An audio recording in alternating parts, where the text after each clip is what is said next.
उपराज्यपाल के सलाहकार फारूक खान ने आज नगर के दौरे के दौरान आईसीडीएस हेल्पर्स की समस्याओं पर अपनी प्रतिक्रिया देते हुए कहा कि एक नई योजना के तहत आईसीडीएस हेल्पर्स के लिए पोस्ट निकाली जा रही हैं। जो इसे क्वालिफाई करेगा उसे एक्स्ट्रा मार्क्स मिलेंगे।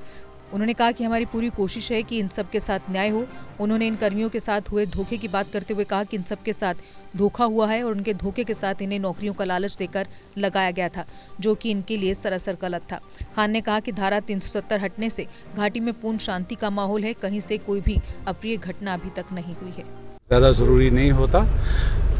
ऐसा है कि बदकिस्मती से ये जो सारे हमारे आईसीडीएस जो हेल्पर्स लगाए गए थे आंगनबाड़ी सेंटर्स में, इनका कोई ऑर्डर कहीं पे कुछ भी नहीं था। ये कैसे लगे हैं, क्या लगाया गया है, किसने लगाया है, कुछ भी नहीं।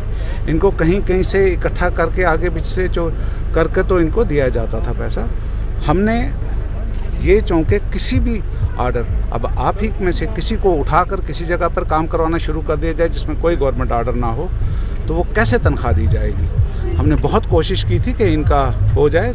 1 साल से कम हम कर रहे थे कोशिश कि किसी तरीके से इनका ठीक हो जाए, लेकिन वो नहीं हो पाया। अब इसमें यह है कि हमने जो नई स्कीम डाली है उसमें हम काफ़ी सारी पोस्ट से निकाल रहे हैं इन हेल्पर्स की, और उसमें जो इनमें से क्वालिफाइड होंगे और उनको हम उस इंटरव्यू में एक्स्ट्रा मार्क्स देंगे। उनके लिए हमने एक्स्ट्रा मार्क्स रखे हैं। जो उनका एक्सपीरियंस होगा तो इनमें से बहुत से लोग वापस आ जाएंगे। मैं इनको कहूँगा कि एजुकेशन का पाथ चुने बगैर ये भरोसा रखें, हम किसी को भी यहाँ पे बेरोजगार नहीं देखना चाहते। सर क्या तक कभी किसी के साथ पिछले 2 साल में और ख़ास तौर पर 5 अगस्त 19 के बाद किसी के साथ कुछ गलत नहीं हुआ है। पहले जो गलतियाँ होती रही हैं ये उनका नतीजा है। ये उन लोगों उनका गिरबान पकड़ा जाना चाहिए जिन्होंने इन्हें धोखे से जाकर बता दिया कि तुमको हमने सरकारी मुलाजिम लगा दिया है। 900 लोगों से ज़्यादा लोगों को एक धोखे के साथ चलाया जा रहा था और आगे पीछे से कहीं कहीं से इकट्ठा करके भीख मांग के इनकी तनख्वाह के नाम के ऊपर कुछ इनको दिया जा रहा था। इनके पास कुछ भी नहीं था। उनके खिलाफ उनकी आइडेंटिफिकेशन का प्रोसेस और उनके खिलाफ एक्शन का प्रोसेस भी हमने कॉन्फिडेंशियली ऑन किया हुआ है। जितना पीस है आज वैली में, इतना पिछले 31 साल में नहीं था। सर ठीक है, कभी पत्थर से कभी किसी से। जब से ये फोर्सेस आई हैं, ये पीस कायम करने वाली फोर्सेस हैं।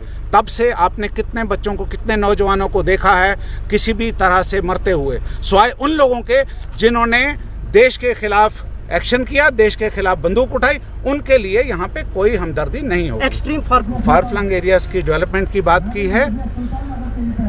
देखिए पिछले 72-73 साल में उन फार फ्लंग एरियाज में कुछ नहीं किया गया, तभी आज उनकी हालत इतनी बदतर है।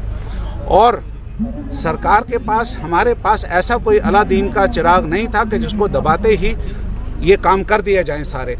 वहाँ पे इस वक्त ख़ास तवज्जो एलजी साहब की क़यादत में बहुत ख़ास तवज्जो दी जा रही है। वह पिछड़े इलाके, चाहे वो जम्मू के हों चाहे कश्मीर के हों, और जो बैक टू विलेज वगैरह के जितने भी प्रोग्राम करवाए गए उनमें ये इन खास तवज्जो दी गई है बैकवर्ड एरियाज को, पहाड़ी एरियाज को, पिछड़े हुए एरियाज को। शुक्रिया। जीके अपडेट रहे हमारे साथ। अगर आप ये वीडियो YouTube पर देख रहे हैं तो हमारे YouTube चैनल को सब्सक्राइब करें और बेल आइकन को क्लिक करें। अगर आप ये वीडियो Facebook पर देख रहे हैं तो हमारा Facebook पेज लाइक जरूर करें। For advertisement please contact 705-109-1811।